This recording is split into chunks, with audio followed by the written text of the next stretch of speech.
My name is Vander Puchert, and this is Finding Frequency. So something interesting to note about this episode is that I'm actually recording this on my new iPad Pro with a Blue Yeti microphone plugged into the iPad. Why am I doing that? I'm without a laptop. So if you haven't caught up with my last episode, is that I totally burnt out, crashed, destroyed a new MacBook Pro yesterday in a virtual event. I'm still totally bummed about what happened. Luckily, my client is really forgiving.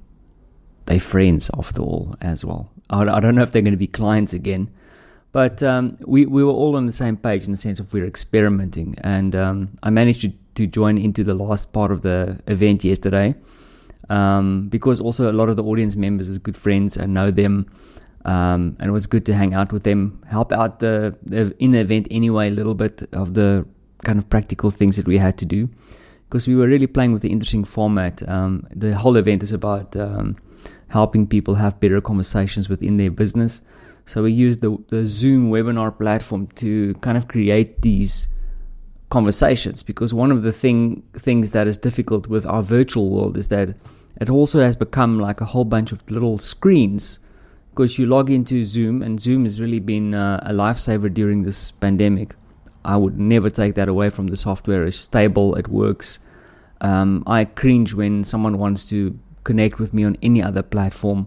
They're all getting there, but Zoom has definitely been a lifesaver, I think, for a lot of people. The only thing that is a super drawback is that this kind of meme average thing of us all logging in and then this carousel of little screens makes it really difficult for people to have focus on things. I think we have this overwhelming need of having too much going on, and perhaps that's also what happened to my poor laptop yesterday, because on one side it was rendering certain things and then running a live event, and a lot of these things sometimes happen in parallel. Too much going on. No focus. I think that is a big challenge for me personally also. It's like so many things going on. And I think probably in your life too, so much going on. It's hard to focus on something to really bring out the best. And I think that's the kind of conundrum that we battle with, is that, you know, if you have too much going on, you can't really focus on and work on something specifically to make it really awesome, because it needs your attention. That goes for relationships too, I guess. And and my laptop was a victim of having just too much going on. And back to this event, what we tried to do is create an atmosphere where people can really focus on two people having a simulated conversation. So someone would sit in a hot seat and then they will have a conversation. And we used a kind of sister platform, Zoom, their webinar platform, to create these conversations where at some stage we also had so here's the scenario. Let me explain this.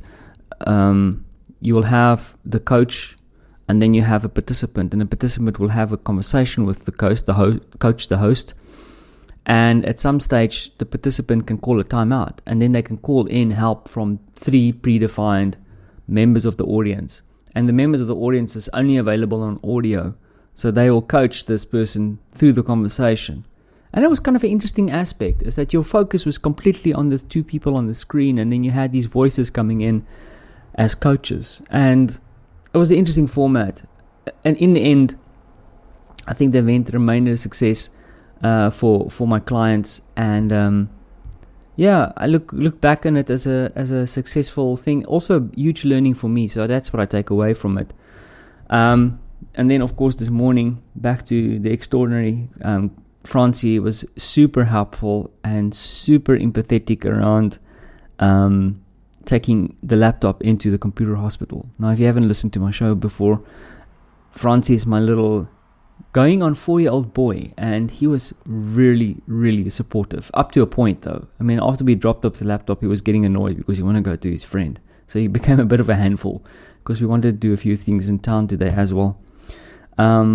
So yeah, the laptop's not in, and luckily I'm obsessive compulsive and I need to have insurance for everything, so sorted. I'm probably going to wait another 6 days to get my machine back. But lots to think about, and hopefully a little bit of a slower week.